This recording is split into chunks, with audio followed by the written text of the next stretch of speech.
generations to come.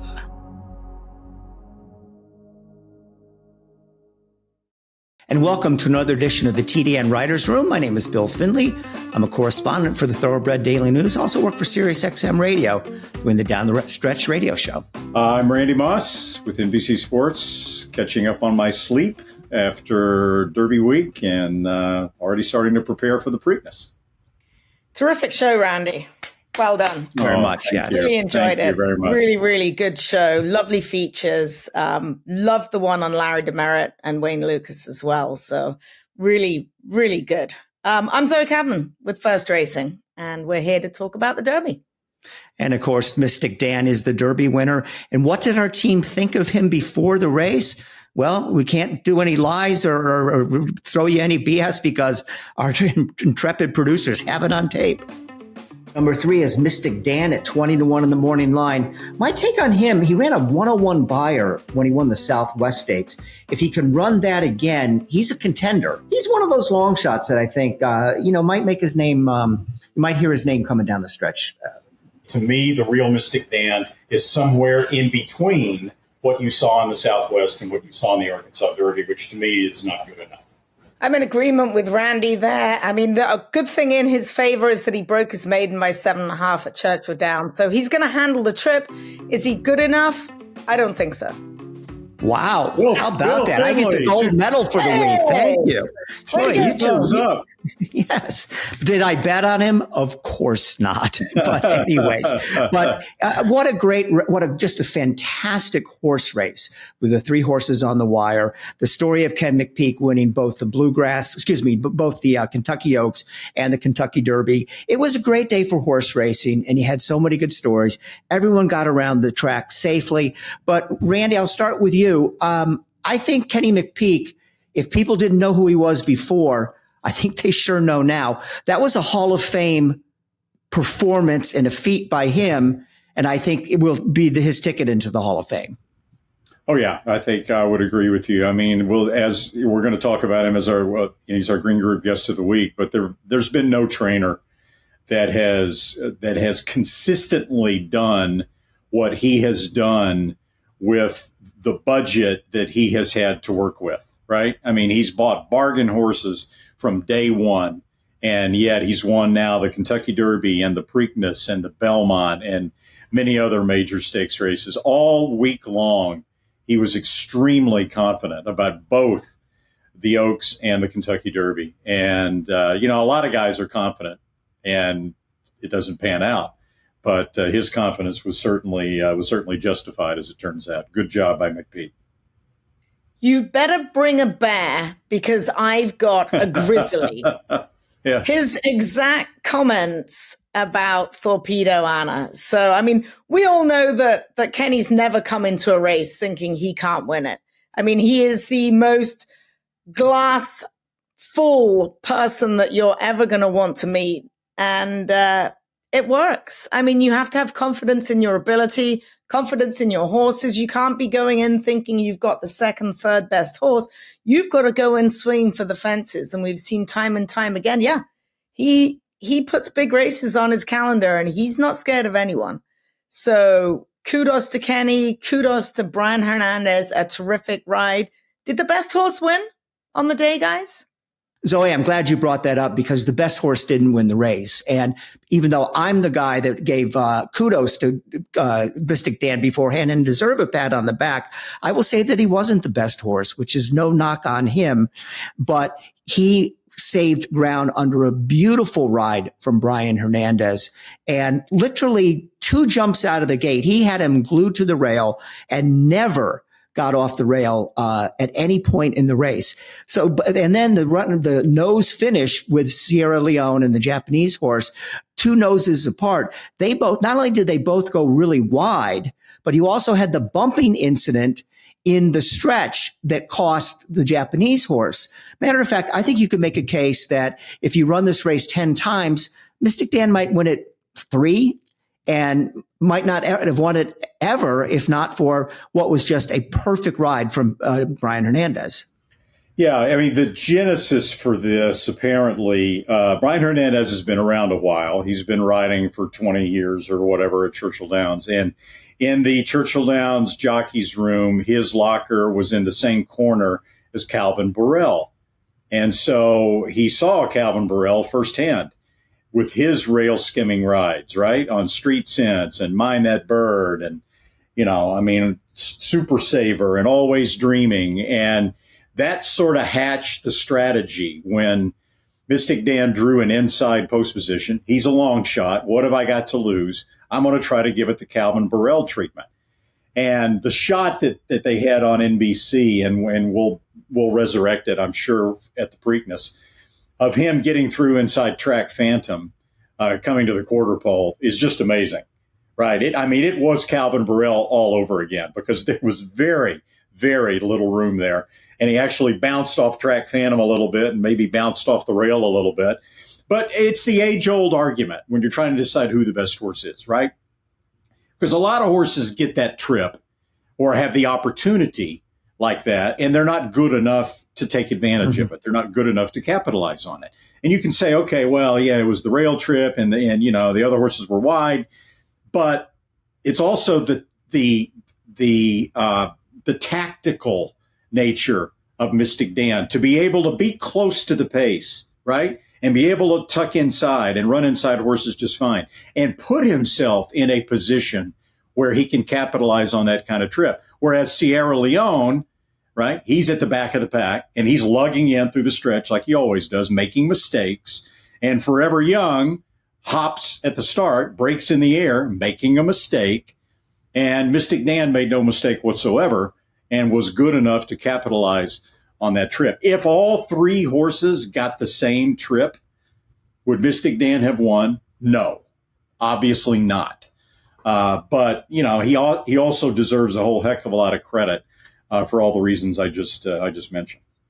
Well, let's throw this now to our former jockey, Zoe Cabin. Zoe, I want to get your take on Brian Hernandez and what he made look easy. I bet really isn't that easy to do. How about Hernandez? Do you ever ride against him? Was he around when you were riding? Yeah. Okay.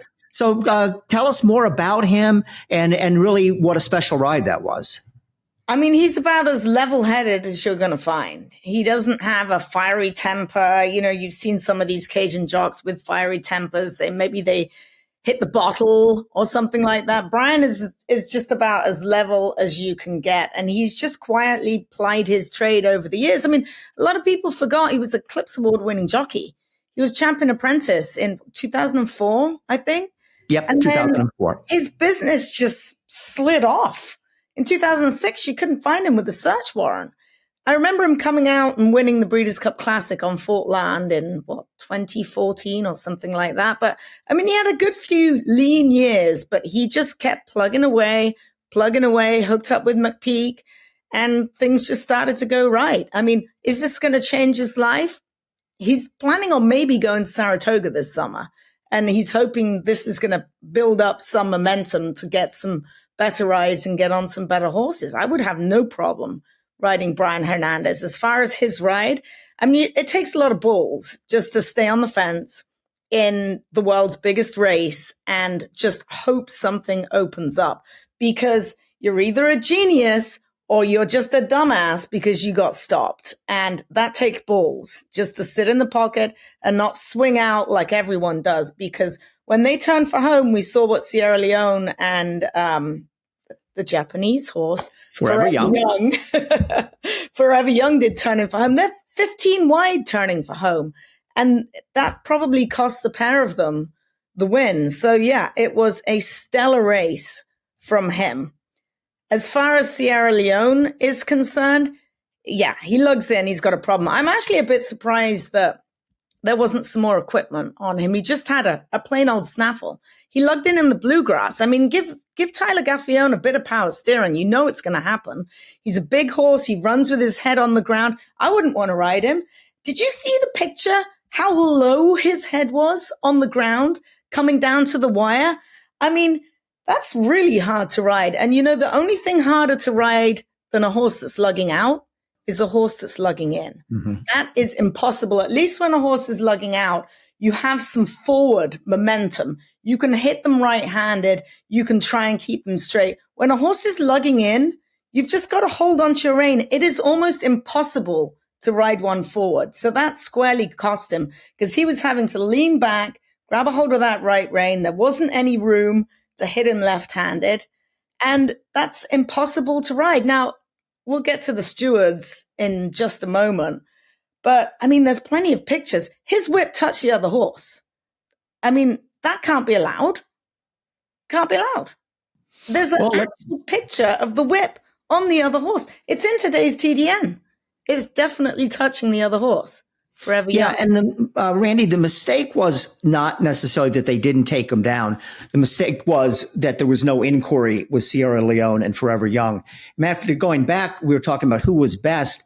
I would actually make a case that Forever Young was best because both he and Sierra Leone had almost identical trips in the amount of ground they lost on the far turn. And Forever Young, on top of that, had Sierra Leone leaning all over him and bumping him throughout the stretch. But I don't think the Churchill stewards did themselves any favors by not posting an inquiry. And you can't rely on the jockey to do that. He's a guy from Japan. He doesn't know what's going on. He's not aware of the customs of what we do in American racing. I think they even read somewhere that they said it's very rare for a jockey to lodge an objection in Japan. Say no, they think it's the steward's job. So yeah, not the steward's finest moment.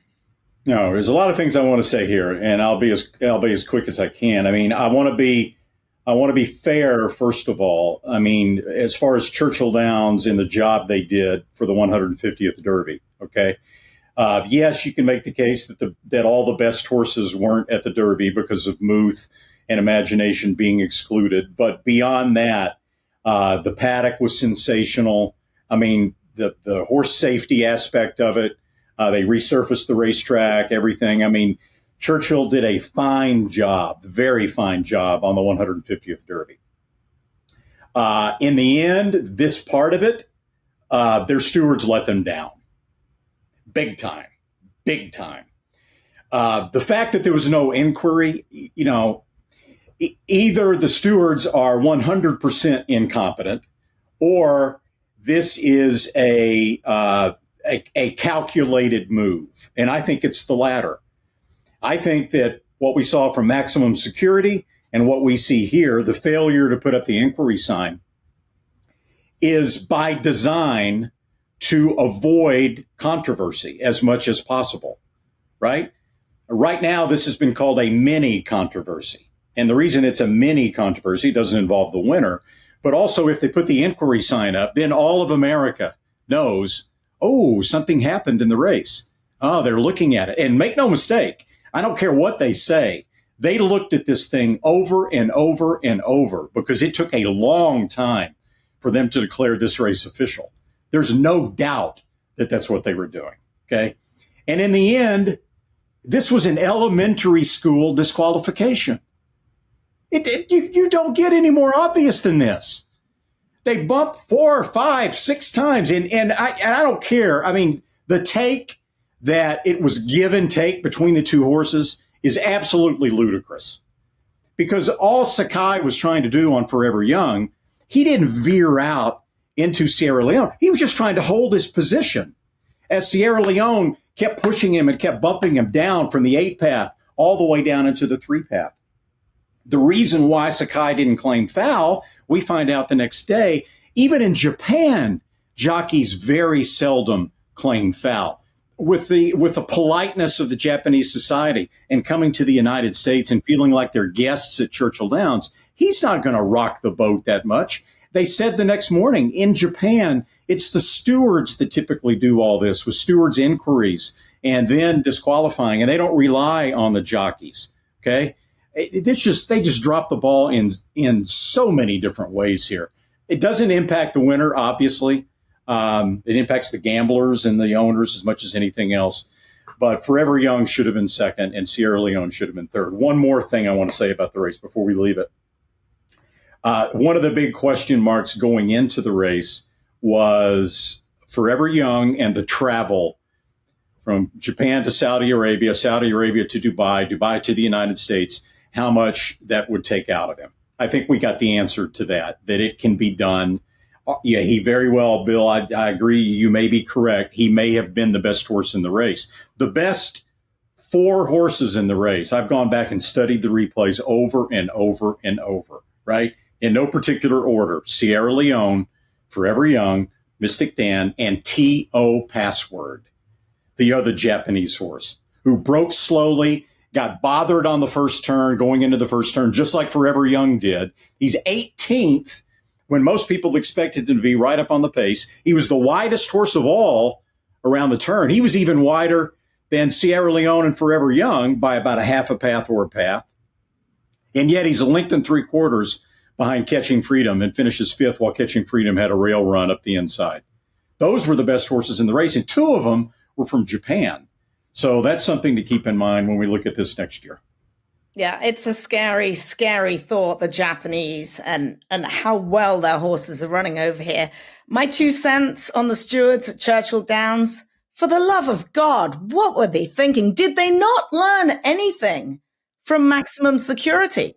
Just post a damn inquiry sign. I mean, it should automatically be post every single year. The amount of bumping, jostling, taking up, clipping heels, everything that goes on in that race. They should just hang the damn sign when the horses leave the gate. Just take a look at it. I mean, for the love of God, I'm watching it and I'm like, what the hell are they thinking? It just blew my mind. And I feel for Tyler Gaffalione trying to ride that giant monster, right, lugging in like that. I really feel for him because he truly believes that he probably could have won the race. I am not buying for 1 second that he lost his balance when he reached over and pushed the other horse. Because if you look at him, he's leaning off to the right. So if he lost his balance, he would be leaning to the left. He's just got I'm not buying that. That's just BS. He's just trying to make himself some room. But I do feel for him that was a really, really tough horse to ride. I hope Chad Brown puts some better power steering equipment on him next time, or just stay on the rail. If a horse lugs in, you want the rail because that'll keep him straight. So, yeah, maybe he'll get a rail run. But that's my 2 pennies. Oh, and T.O. Password, the rider dropped the whip as well. Kazushi Kimura. No, did he really? He saw a whip flying, yeah, about the 8th pole. So that didn't help. One other thing. I missed that one. How good is Pratt at riding the Derby?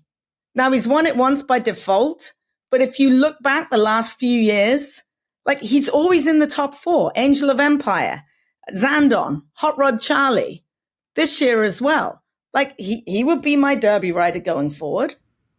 Yeah, and he followed Mystic Dan right up through the inside. Yeah. All right, guys, before we move on to other subjects, first of all, congratulations to NBC and Randy and his team. Largest TV audience for a Kentucky Derby since 1989. It's so strange that horse racing has its problems and is declining. And at the same time, the Kentucky Derby has never in its history been more popular. And Randy, damn, you were cute with those 3-year-olds, weren't you? That's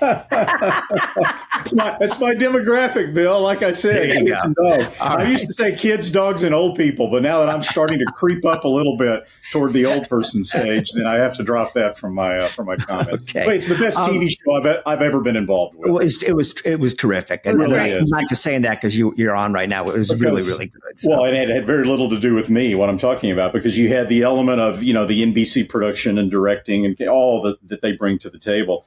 You had fantastic storylines. You had the history part of it, right? 150th and all the history stories that NBC told. You had the beautiful paddock and 2 different sets that we had. You had Mike Tirico, who's unbelievable. And then, the closest finish in the history of the Kentucky Derby. So it all added up.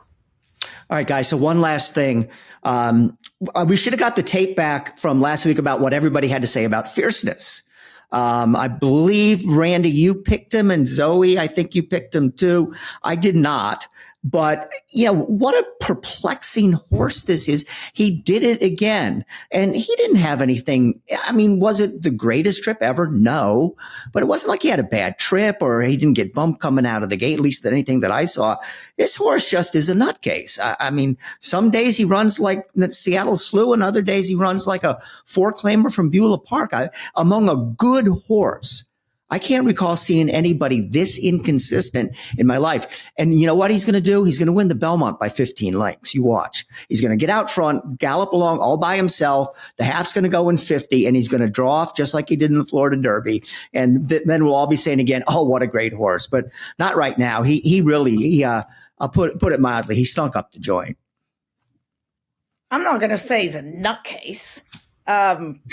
Yeah, he was close to fast pace, but the winner was right there as well. So honestly, after we'd done our podcast, I watched some of his gallops leading up to the race.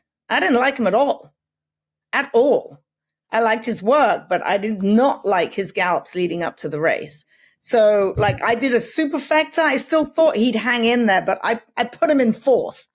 So yeah, I don't know if we'll even see him in the Belmont.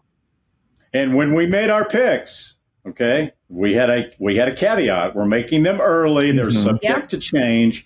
And on the air, I called an audible, and I picked Sierra Leone instead of I noticed that because I was concerned kind of about the same things. But yeah, it's a head scratcher, definitely.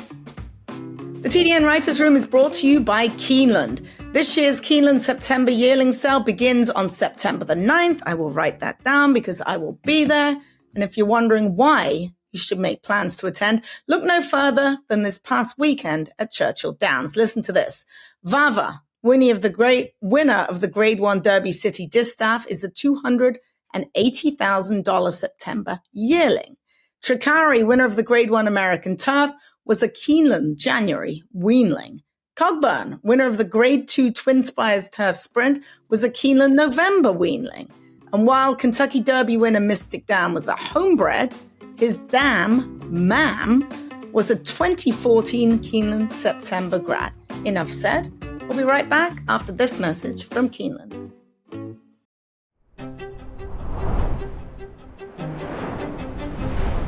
Good afternoon, ladies and gentlemen. On behalf of the management and staff of Keeneland, I would like to welcome you to the September yearling sale. Good to have you back with us.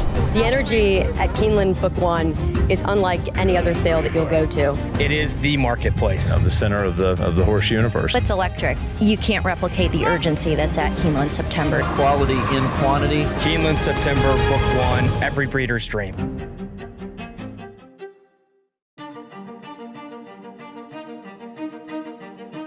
Phenomenal talent, brilliance, had that high speed that he could carry. Jack Christopher to win the Champagne.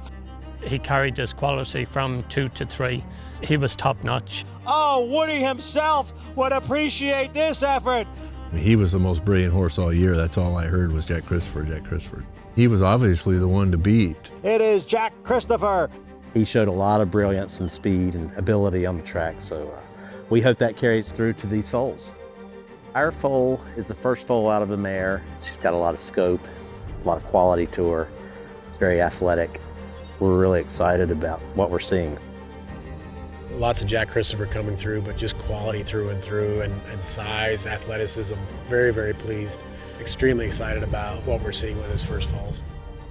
The Blue Guyana colt, he's big and strong, healthy, straightforward, smart, balanced. The My Sugar Bear foal, this filly is beautiful, a lot of bone, correct. I don't know what else you'd want. Can't say enough good things. I don't think size is going to be an issue with the Jack Christophers. They seem to have more length of leg, which is going to lead to more size. I know it's very early days, but they're so easy to deal with as well. Those 7/8 mile type horses as stallions, it gives you so many options just for breeding lots of winners. There's so many races at those distances, and you can breed sprinters by those stallions, and you can breed classic horses by those stallions. Great versatility and potentials there, and I think the best is yet to come for Munnings too. So I think we're only going to see that sire line, that branch of the sire line, only continue to improve.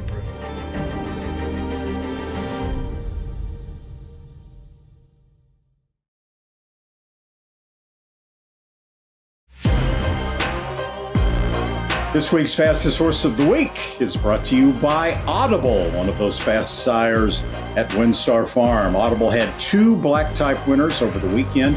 D. Regresso won the $100,000 Honey Rider Stakes at Gulfstream Park, and My Main Squeeze became his newest graded stakes winner when she scored an upset win in the $600,000 Grade 2 8 Bells Stakes on Kentucky Derby weekend. Audible is the leading second crop sire. This is a nice superfecta, by the way. In earnings, black type winners, graded stakes winners, and wins. And Audible stands at WinStar for a fee of only $15,000. Now, fastest horse of the week, not surprisingly, came on Kentucky Derby weekend on Friday on Oaks Day in the Alley Sheba for older horses, worth $1 million. It was First Mission, who recorded a Buyer's speed figure of 106, bouncing back from a sort of a puzzling defeat in the Pegasus World Cup at Gulfstream Park. First Mission ran down yet another one of those seemingly overachieving Japanese horses, T.O. Saint Denis, who spurted away to a huge lead on the backstretch. First Mission had the tactical speed to sit right behind him and ran him down to a nice Buyer speed figure, career high Buyer for the fastest horse of the week. First Mission from the Brad Cox.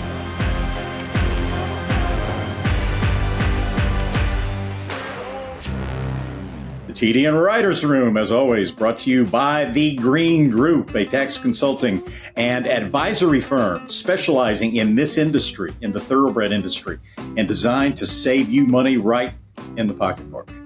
And we welcome in now the Green Group guest of the week. And who else could it possibly be other than the man of the hour, Kenny McPeek, after his historic weekend at Churchill Downs, winning both the Oaks and the Kentucky Derby. Kenny, welcome. And I realize you got a ways to go to the Preakness. And also, we're recording this on a Tuesday. So by the time it appears, maybe the story has changed a little bit. But give us your up-to-the-minute take on whether or not you're going to run this horse in the Preakness. Well, the colt's doing fine. We're going to get him back to the track tomorrow. We've got a lot of storms coming through here today, but he's been in the feed tub the last couple of days. I'm not overly worried about that. But, you know, look, an old guy told me years ago, don't make a decision until you absolutely positively have to. And, you know, we just want to get him back out on the racetrack and make sure he's moving good and that he's, you know, his regular self, that his energy level's fine. And, you know, right now, I can't tell you one way or the other. Lance Gasaway and Sherilyn Gasaway and I will discuss it, and ultimately we'll do the right thing. But I actually told Lance before the Kentucky Derby that because we skipped the Rebel, that I felt pretty good that if we needed to, we could run back in the Preakness. And so, you know, I think at this stage, you know, I'm optimistic. But right now, like I said, we don't have to make a call yet. Is it fair to say, though, you're leaning towards running in the Preakness? Well, who wouldn't want to? Right. I mean, who wouldn't want to? You know, you get these windows of opportunity and, you know, give him a chance to prove himself and, you know, maybe make amends on his loss at the Arkansas Derby. Who knows? But we wouldn't run him for those reasons other than if he was well and he was ready, then and we feel like we can win it, we'll go. I mean, so like I said, we got a few days and there's no rush. Gotcha. So, Kenny, I know you know this. The last trainer to pull off the Derby Oaks double was Plain Ben Jones 72 years ago. We're going to have to start calling you Plain Ken McPeek, if you don't mind. What is the last? What writer's room? Did you have him on, Randy? Jerry Bailey goes back that far, but not me. Okay. You know, unfortunately. So what have these last few days been like for you? I texted you and you said it hadn't sunk in yet. What's it like? You know, having you know, I've had a Belmont win and a Preakness win, and that's, you know, those are fantastic rides too, right? So I'm not going to say been there, done that, but I think the difference is probably, you know, the iPhone changes everything because so many of us, our world revolves around that. I had 2,000 text messages. Whoa! Oh, really? And that doesn't include people sending me Facebook messages. I don't even open Facebook, Twitter, email, phone messages. I've never even met 2,000 people. Well, you know, I think, and you know, the nice thing about it is that, yes, I have a lot of friends and a lot of people that I've known all my life, and I work really hard never to burn a bridge. I'm sure there are people that don't like me, but I've got a lot to do. So it's pretty cool. That's probably the most unique thing about it. I mean, I don't want to do anything different. Greg and our day's not any different. We're still worrying about the same stuff. We've got to went through this huge list of horses that we got to make sure everybody's, there's a big responsibility, and the work continues. Kenny, take me through the moment on Saturday when you saw Brian cut the corner and turn for home, because there's some video of you and you're about the most stoic person I've ever seen watching their horse cross the wire. Take me through, what were you thinking? I can't even imagine. I told my wife, Sherry, before the race, it wouldn't surprise me if he won by 4 or 5. I really did. I told her it wouldn't surprise me if he won easy. And it looked like he was going to win easy when he cut the corner and he's 2 front, 3 in front. I'm like, oh, wow, here he comes. And, then I started getting worried when the other 2 started running down. But I was lucky because where I was located, I had a pretty good view of the finish. And having raced at Churchill a long time, I knew where the wire was because it sits actually in front of the finish pole, the mirror does. And then there was a monitor to my right that I was able to look over and eyeball, and they had this slow-mo. But I expected to win. I really did. You did? Yes. I expected what gave you to win. So what gave you that confidence? Because, in the Arkansas, look, he was awesome in the Southwest. And then I know you skipped the Rebel. And then in the Arkansas Derby, Muth and Just Steel were actually pulling away from him in the last 1/8 of a mile. So what gave you that much confidence going into the Kentucky Derby? Well, in the Southwest, the Arkansas Derby got mugged in that turn. You can't really see it because you don't have a head-on angle. But Brian nearly got knocked off the horse, and he felt like it cost him 4 or 5 lengths. And we had already whipped Just Steel in the Southwest on our best race. And so I don't know that we didn't want we wanted to win the Arkansas Derby, but it just didn't happen. We drew outside. In this case, we drew inside. And we already knew he'd love an inside trip. I bet more on him Saturday than I bet on a horse in my life, maybe. So, I'm not a gambler. I don't gamble. But so to your question, confident. Okay, so maybe 3 weeks out, I was a little worried about how he was eating, and I changed his feed tub scene a little bit. First thing I put in there kind of failed, might have backfired. Then we found a good patch of clover out there, and we started feeding him or grazing him on clover every afternoon. He loved that. Started eating a little bit better. And he's not a big horse, so he doesn't need to eat a ton. He's just a modest size, average size horse, but very efficient. And with her, she was like a lion in the feed tub all the time. And both of them on the racetrack were doing really well. And then, we're all about details. Greg and I worry about details every day. And so I called Dr. Allday because I had a couple other ones I needed him to look at. I said, Steve, come down. I want you to, poke on some horses, check the points, see what you come up with. And Steve looked at 5 horses, including Torpedo and Mystic Dan, and he says, sorry, can't help you, Kenny. I can't do anything to help those horses. Those horses are doing perfect. I said, you can't find any sore spot anywhere? Nothing. Perfect. No ankles, no hocks, no back sore. No. Perfect. He said, Kenny, good luck. You can't use me. You don't need me. Okay. And, and then I'd work them, and they work 59-2 and did it easy. And I said, Brian, he really went faster than I wanted. And then they worked 59-2 again. Okay, well, that's great, but okay, check them. Nothing. Doing great. Okay. And for those out there that don't, deal with what trainers deal with, every day we're dealing with problems. The horse has got a foot issue. This one's not eating like you like. This one's got a little back issue and has to warm up. It is not a straight line. Tahana Run was like Humpty Dumpty bringing him to the Kentucky Derby. I mean, he had a glute muscle sore. He had feet that were bothering him. He had a lung infection. It was one thing after another, and he still ran second. And here we brought these two, and it was literally like the seas parted. So, Kenny, I've got a quick question. You had all these works leading up to the Derby, but you did something unorthodox that a lot of people wouldn't do. You actually worked your horse out of the gate on the Wednesday.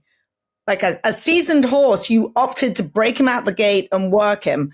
And that, by the seams of it, seemed to work, right? Well, yes and no. I wouldn't call it a work, but it was a reminder. And we knew that we were going to be standing in the gate for a minimum of 2 minutes. And so Tuesday, we stood him in the gate for a full 2 minutes, or maybe longer, right, Greg? I think longer. He stood in there and stood in there and stood in there. And what you don't want is one going in there and falling asleep. Now, he is a complete old soul, this horse. I mean, I could literally just walk him out in the graze and drop the shank and he'd stand there. He doesn't do anything wrong ever. It's a waste of time to school him because he's so chill that it's like we're schooling ourselves because he's not worried about anything. It's he has a very, very unusual personality. He's an old soul. I don't know. For me, he's like 1,000 years old, this horse. Mm-hmm. He knows everything. So anyway, the gate. I told Brian, I said, okay, we're going to stand. Brian got on him Tuesday. So we're going to stand long 2 minutes. I said, but Wednesday we're going to stand the long 2 minutes and we're going to pop him. Because if you get left flat-footed in the Kentucky Derby, you're done. Yeah. And because I knew that he'd only been out of the gate in the Arkansas Derby in 11 weeks, he'd only been out once. And so he needed a little refresher. And of course, when they popped Saturday, he popped. And that gave Brian time to figure out where he wanted to be. Horse took him there without much effort. Kenny, without you committing fully to the Preakness, and we finding out that with the exception of Wayne Lucas, virtually nobody from the Derby is running back in the Preakness, the debate is going to come up again. Is the 2 weeks, 3 weeks spacing of the Triple Crown something that needs to change? For instance, if you had 4 full weeks between races, would you be more likely to run in the Preakness? Where do you stand on that? I don't think the 2 weeks is a big deal. I mean, I've run horses back in 2 weeks plenty in my career. I think the only thing that I would disagree with the 2 weeks would be is that if more Derby horses came back in 4 weeks or 5 weeks, actually, if I could rearrange a Triple Crown and they made me commissioner or whatever it is, I would have first Saturday in May, first Saturday in June, first Saturday in July. But you've got to get 3 huge organizations to agree to that. But I think the uniqueness of the Triple Crown is the 2 weeks and 3 weeks, and it takes that's why it's such a test. And finally, I think that the fact that we've removed Lasix from the conversation makes it even a better test because has the horse done it without Lasix yet? No. I don't think so. No. Okay. So I think that's a good thing because I think horses recover quicker without the Lasix. I think the Lasix was a detriment. I know there are guys that'll scream, oh, Lasix, I need Lasix. No, we don't need Lasix. Maybe there are certain horses that do. And yes, we do have bleeders, but they shouldn't be the ones that are running in the grade 1, grade 2, grade 3 levels. But the 2 weeks is easier without the Lasix because the Lasix would dehydrate a horse, and then you would have to come back in 2 weeks and you'd have to recoup that fluid. And so that I'm not scared of the 2 weeks at all. I just want to make sure my horse is right. So, Kenny, you've got a long-standing and well-deserved reputation of being probably the best trainer in the business at picking out horses for bargain prices, what constitutes a bargain price in today's economy, and being phenomenally successful with them, going all the way back to the $57,000 you paid for Curlin when you picked him out, who made $10 million. But there have been many, many, including Torpedo Anna. And I guess you fold Mystic Dan at Magdalena, but how much more satisfaction does that give you when you win races like this with horses that you've been that intimately involved with from the start? Well, as a young trainer, I used to go, and I still do it. I like going to look at the good horses, and I can remember pretty much every horse I've ever seen. And I can recall their pedigrees usually. I like looking at horses, look at their pedigree and how they're made and how they race and their angles. I believe horses are constellations. They're like stars in the sky. And if you look at the angles, you've got to envision the way they're made and what they'll do on the racetrack. And as a young trainer, I used to be so frustrated because I would get all these average horses. And I was, oh man, I need a horse that's fast enough to compete with Wayne and Todd and, Nick and, all these guys that's great horses. Well, if you can't beat them with a budget, you got to beat them with your brain, right? I mean, this is a big chess match. This whole sport. For me, it's very cerebral in that you've got to plot and plan and know how to move across the board. You can't throw money at it. That's proven. Coolmore's got plenty of money. Sheikh Mohammed got plenty of money, but you have to outsmart it. And, money's definitely an advantage, but it's just a big chess match to me. I mean, you got to figure out a horse that's made, how they're made, whether they got the stamina, whether they have the speed, the mind. I'm unbelievably thrilled to have bought the mare, did the mating. I've got foals. The video of him is a foal, being foaled. I mean, crazy stuff at my farm. I mean, what satisfaction is that? That's crazy, right? I feel like I created it. And, Lance and them, look, they supplied, but they ultra easy to deal with. And they've enjoyed it, and we're having fun with it. We're going to keep having fun with it. But, I'm disappointed that I couldn't do it for other clients, people that I really like working for too. That's a really cool story. Aside from Mystic Dan and Torpedo Anna, what are you most proud of? Like, which one of your purchases or which one of your horses are you most proud of? If you could pick out one thing and be like, that's a defining moment. I don't know. There's too many of them. I bought Einstein in Brazil at a yearling sale, and he was completely overlooked down there. And I like doing that. I've been to Argentinian sales, Brazilian sales, and I bought some average horses in those sales too. But Einstein, that one, I literally walked into the sales grounds, looked at all the horses, said that one, bought him for $45,000 US, and brought him back. And it couldn't sell him for 6 months. Nobody wanted him. Wow. And Curlin, I offered him to 6 different clients, and nobody wanted him until they finally took him. And then, I don't know, Swiss Skydiver was in book 4, back in the back, and she stood out. And you have to do all that really quick. You got to work through those sales. I mean, you're literally buzzing through the barns, and you're trying to figure, and you got to pluck and go. And I don't know. I think that's the ultimate challenge. It's a lot harder than training them as finding them. How long does it take you to look at a horse and decide whether you want him or not, or her? Well, Jim Fitzgerald's nicknamed me Mr. 7 Seconds. Yeah. Because I do look at them really quick, and I go on my instinct.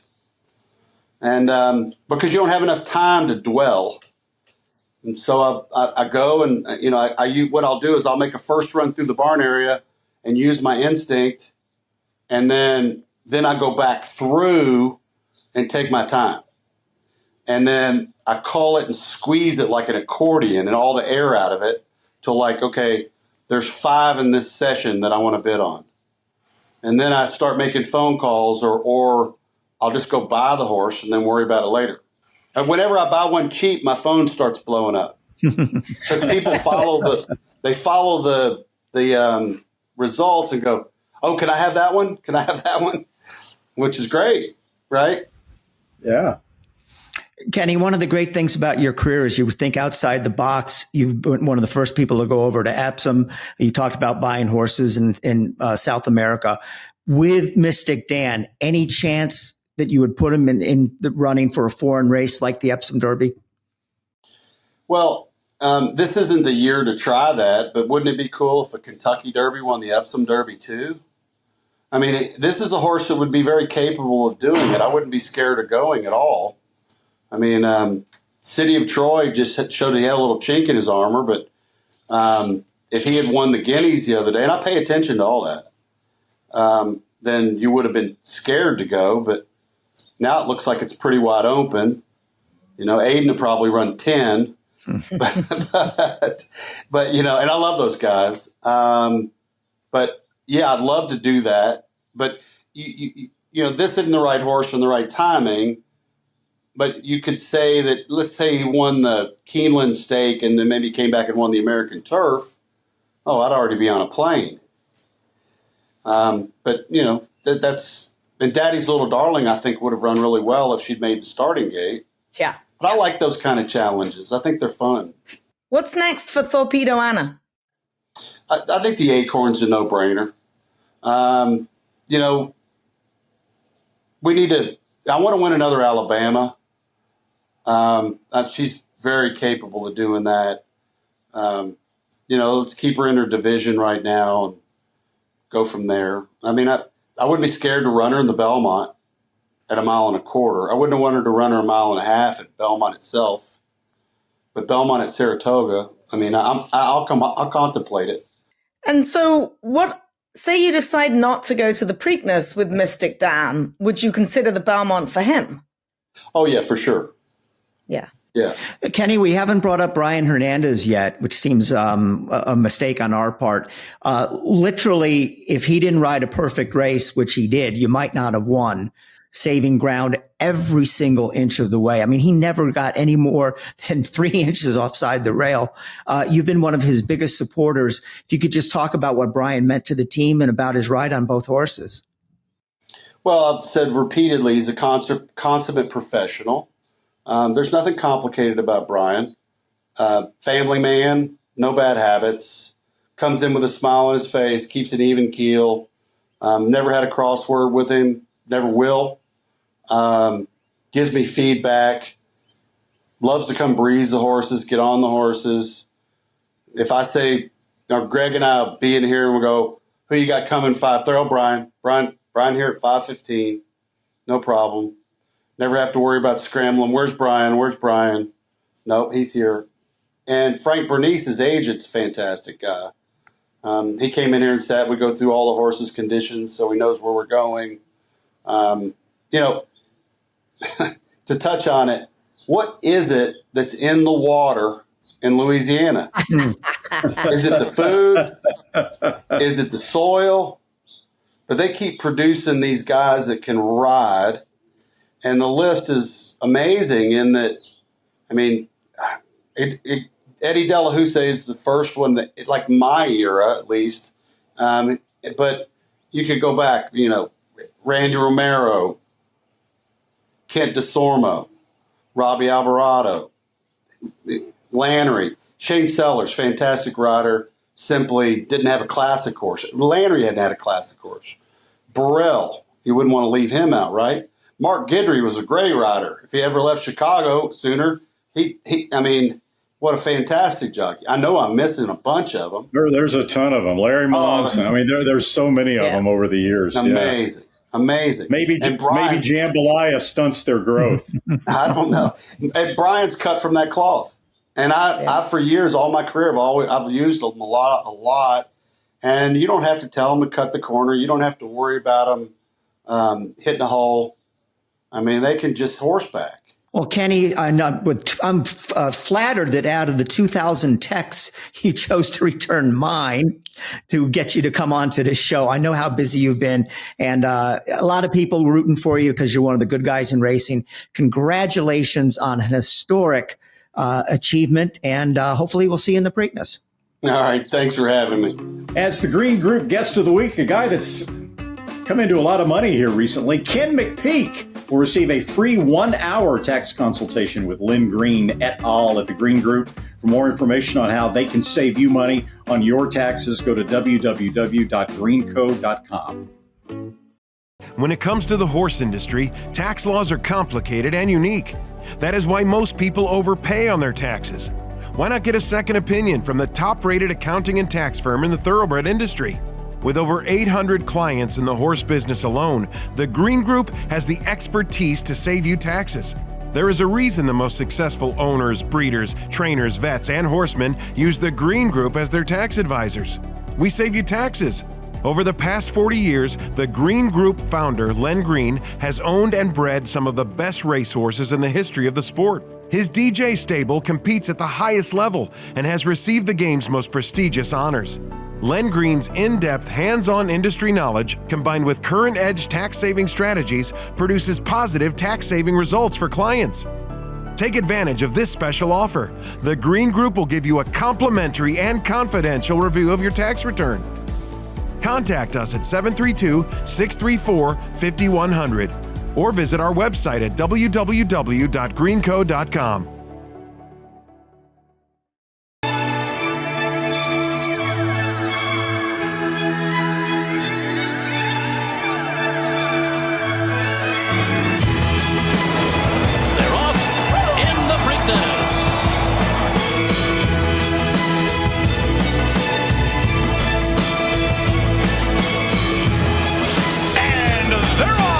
Pegasus World Cup.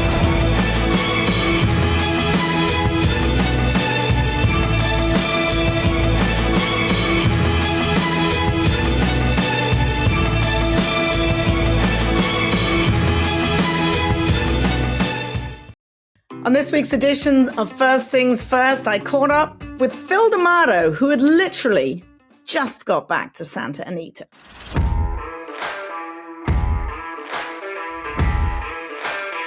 Phil, you got back quick from Churchill. When did you get back? Yeah, about 12:30. I was able to hop on an owner's private plane, which always helps, and just catch an Uber right off the plane. Awesome. Tell me a little bit about your experience in Stronghold, how he came out, and what the plans are now. Yeah, I'm very happy. He came out of the race 100% perfect. That's considering that kind of race, it's a really good thing. We'll talk to the owners. We're probably just going to give them a little freshening in-house, and then point for some nice all these nice 3-year-old stakes throughout the country. Do you have any in mind? I made a long list of them, and we're just going to kind of play it by ear, see how he trains. But the good thing is there's a lot of them, and throughout the country, and I'm sure we'll find a couple good spots. Was it fun? Oh, it was awesome. To experience that with my family, it was just kind of an electric feeling. Walking over with the horse with them, it was cool. It's definitely, any trainer gets that itch, they'll definitely want to come back every year and do it again. All right, well, you were gone. You won a good race here at Santa Anita with Gold Phoenix taking down the Charlie Whittingham. A win and you're in for the Grade 1, Group 1 Coral Eclipse in England. Tell us about Gold Phoenix, and do you need a rider for England? Because I am available. Yeah, he ran a sensational race. He didn't really show up the race prior. Kyle Frey had ridden him before for me and has breezed him a lot. So he knows him like the back of his hand. So I just thought let's change things up a little bit, put Kyle back on him, and he just gave him a nice, more aggressive ride. Put him in the race, and he battled through the stretch and got the job done. Are we going to Old Blighty? We'll talk to the owners. I just think with this kind of horse pointing for the Breeders' Cup, going over there and coming back, you might take too much out of him to have that chance to do that. And we want to focus on the Del Mar races where he really loves Del Mar. That's where he's won his winning your ends, and we're going to try to do it again. Maybe next time. Maybe next time.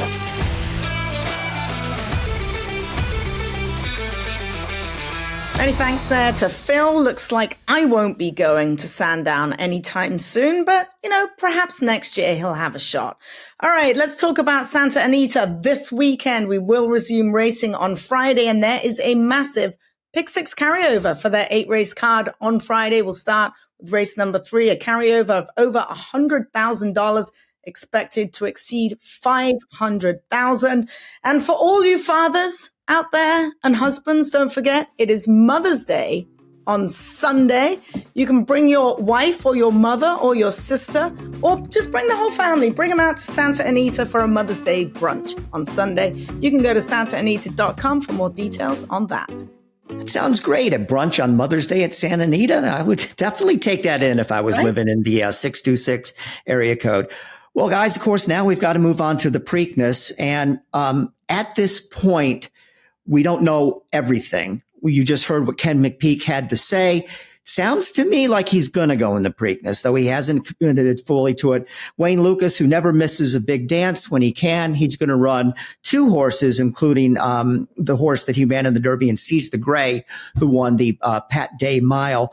But Randy, I mean, let's get on our soapbox again for the 100th time and talk about again. Okay, and also Baffert will bring in his horses. So that just because of that, it's going to be a better Preakness than it would have been under ordinary circumstances without the Baffert story. But this isn't working. And like I said, we've talked about it 1,000 times. This just isn't working. And, the Preakness is in danger of having a race some year where the Kentucky Derby winner doesn't run and literally no one from the Kentucky Derby comes back in the Preakness. But, the 3 tracks can't get together and fix this. And here we go. Another Preakness where it's going to be about as much about who's there as who's not there. I'm just naive, Bill. I think it's ultimately going to be fixed, and I think it's probably going to be fixed relatively soon, probably after the Belmont at Saratoga 2-year run ends and the Belmont Stakes goes back to the newly rebuilt Belmont Park. That's what I think will happen.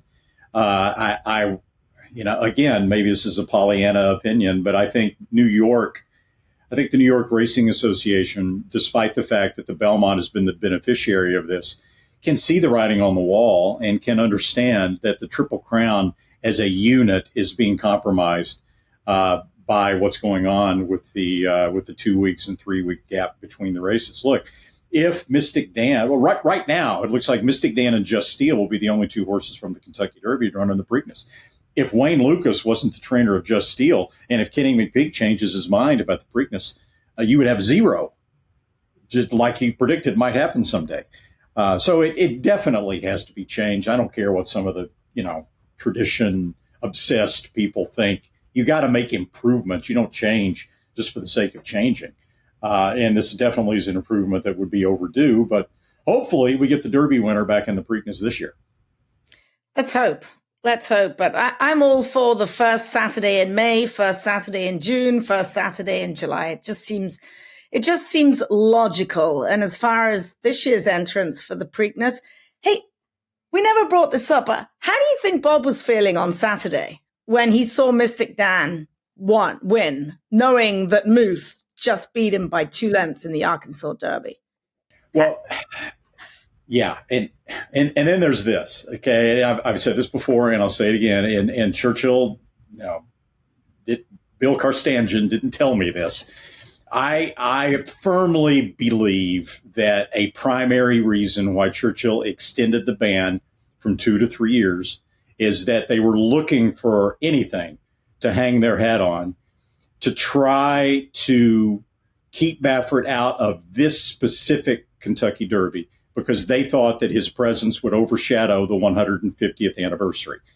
And they didn't want to take a chance on the 150th anniversary being a situation, where Karstanjian is in the winner's circle or whoever presenting the trophy to Bob Baffert, or in this case, it might have been Amber Zidane and Bob Baffert.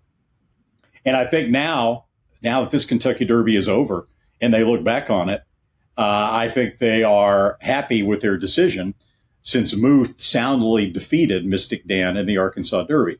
And you can certainly make the case that Muth might have won the Kentucky Derby if he'd been allowed to run. It's just my opinion. I think they dodged a little bit of a bullet when Nisos got hurt, because if he had, as good as Muth is, if Nisos had won the Santa Anita Derby by open lengths, he would have been the sensation coming into the race, and then it would have been a big story.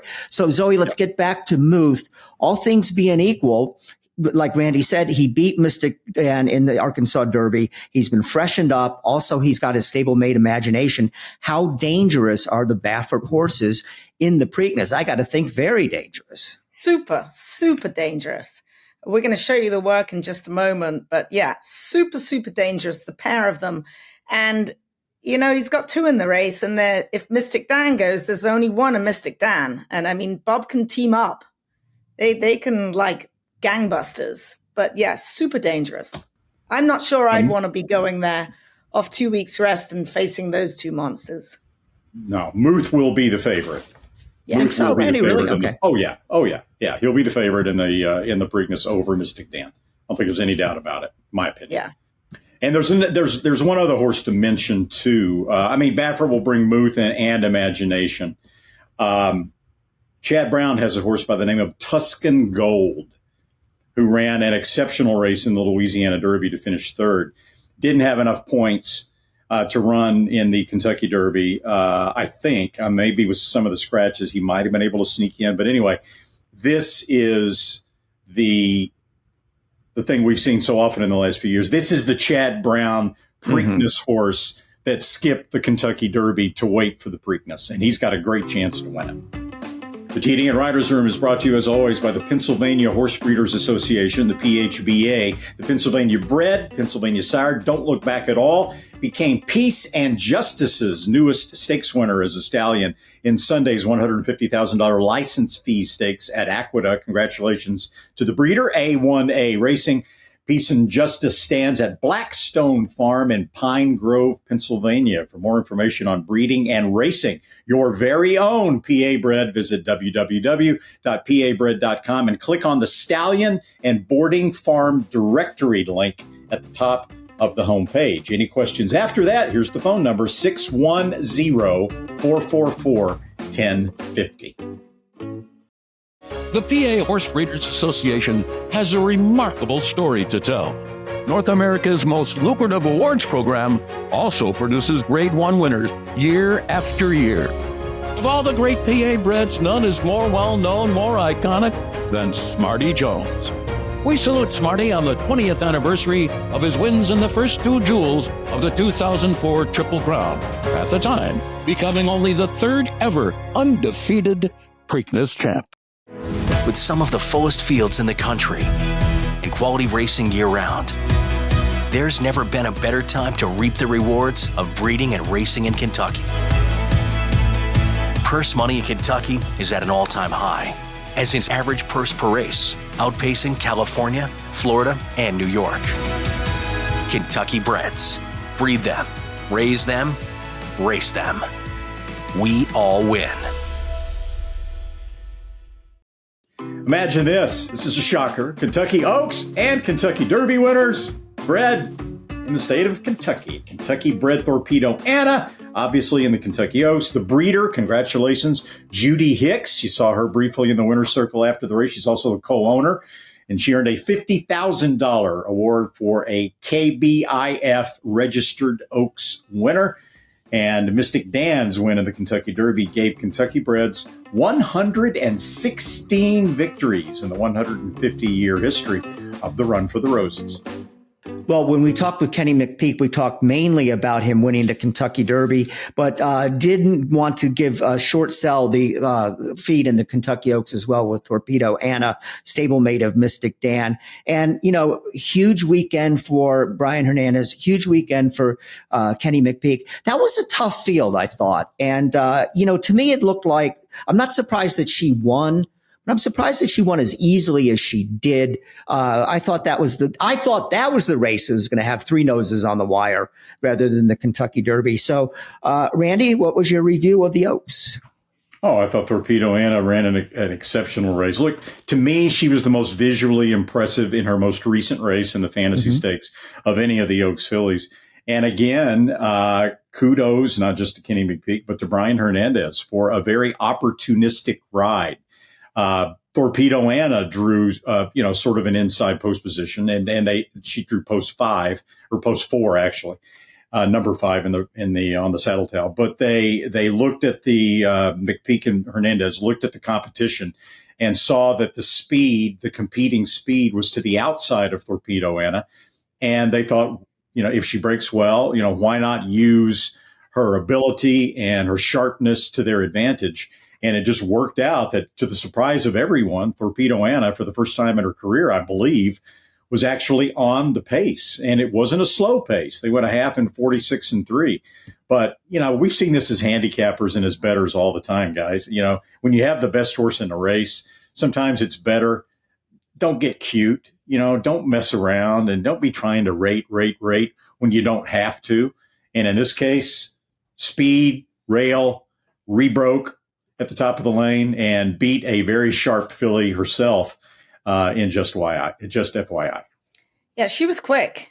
I think she may have been aided a little bit by the sloppy racetrack that day because speed was, it was fairly fair, but speed's always dangerous on a sloppy racetrack, especially for those horses trying to catch up after they've been splattered with mud. So yeah, she won convincingly and she earned it. Those are very, very honest fractions she went for. As far as just FYI was concerned, I thought she was going to nab her at the head of the lane. I really did. She had no excuse whatsoever. And you know what? For future reference, if I'm riding just FYI because I'm still her biggest fan, I think she's just got no gears. She has a high cruising speed. I'm going to put her on the lead next time. Put her on the lead and make them come and catch me because she does not have that kick. She was in a perfect position to go on by Torpedo Anna, who just kept going. Yeah, that's what I would do. Stick her on the lead next time, Mr. Mott. That's some interesting advice. All right, guys, I'm going to go out on a limb a little bit here. And all we've been talking about, the Kentucky Derby, the Kentucky Oaks. I think the best horse in racing, any age, any sex, etc., is Idiomatic. And she came back like a tiger winning the La Troyenne. And to do so, she had to beat the fellow champion, Pretty Mischievous. And it was a tremendous performance. Brad Cox isn't somebody like a McPeek who thinks outside the box too much. So I doubt very much he would run her against males at any point. But boy, I almost voted for Horse of the Year last year. I didn't. I voted for Cody's Wish, which was the right thing to do. But what a way to kick off her year, Zoe. Yeah. She looked great. I'd like to put her and Sierra Leone together and just see who's bigger. Because they both kind of look the same because she's got this big galloping stride just like him. I could just imagine them going head and head down to the wire. But she won. She earned it on a sloppy racetrack.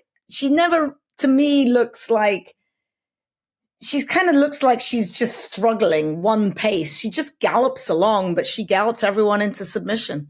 And she won pretty handily on the end. I thought the runner-up, I can't remember her name. She got a perfect trip on the rail coming up, and she just ran out of gears, basically. Yeah, look, it's her 6th win in a row, her 9th win in her last 10 starts. Free Like a Girl, I think, was that runner-up that came up the inside. Yeah, the Louisiana bred. But look, Idiomatic showed once again that she loves a fight. I mean, and she had a fight on her hands, and it looked at one point at the quarter pole. If you didn't know it was Idiomatic, you might think, uh-oh.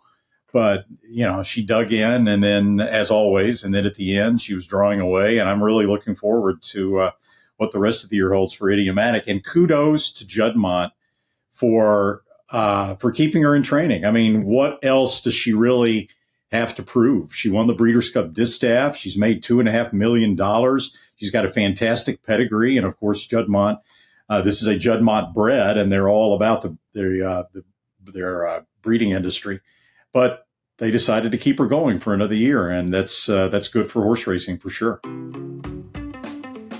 We touched on it a little bit earlier, but the TDN Writers Room is brought to you by XBTV, and this is a work you need to watch if you're planning on betting on the Preakness. All right, So let's take a look at Muth and Imagination this past Saturday. Trainer Bob Baffert confirmed that the Grade 1 Arkansas Derby winner Muth and stablemate Imagination, who won the Grade 2 San Felipe before finishing a narrow second behind Stronghold in the Santa Anita Derby last out, are both expected for the Preakness. They breezed in company Saturday in 1:11-2. Now you can see Muth down on the inside of Imagination, and these two are absolutely cruising. Actually, I would say, watching this work, I might give the edge to Imagination as they cross the wire right there. 11-2. They're supposed to ship from Southern California to Baltimore on May the 14th. Guys, if you watch that work, you got to think that Bob squarely has the two main contenders in the Preakness.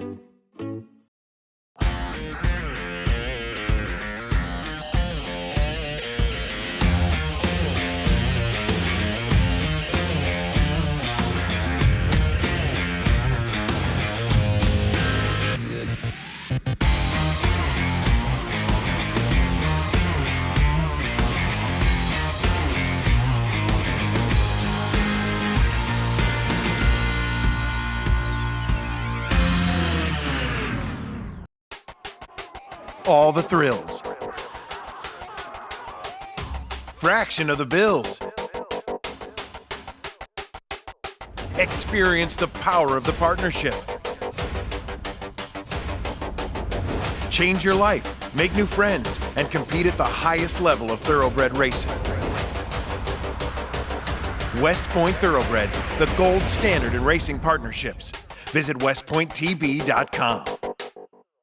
Meanwhile, the TDN Riders Room is also brought to you by West Point Thoroughbreds, which racked up 3 stakes winners last week. 3 different trainers, Cherie DeVoe, Greg Foley, and Christophe Clement, but all 3 ridden by Irad Ortiz. First of all, Vava in the Derby City Distaff. I think she's got like 48 owners. She came through on the big stage against her rival there to win in the Derby City Distaff. And then also at Churchill, Obesos. Greg Foley's done a great job with Obesos.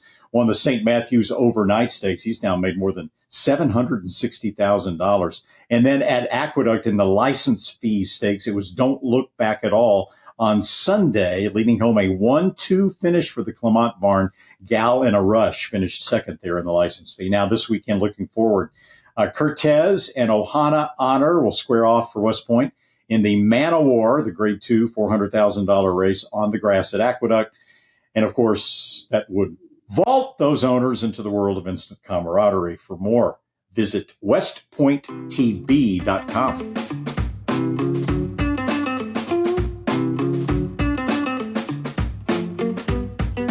All right, well, that's a wrap on this week's show. I hope we entertained you and informed you a little bit about what's coming up in the Preakness.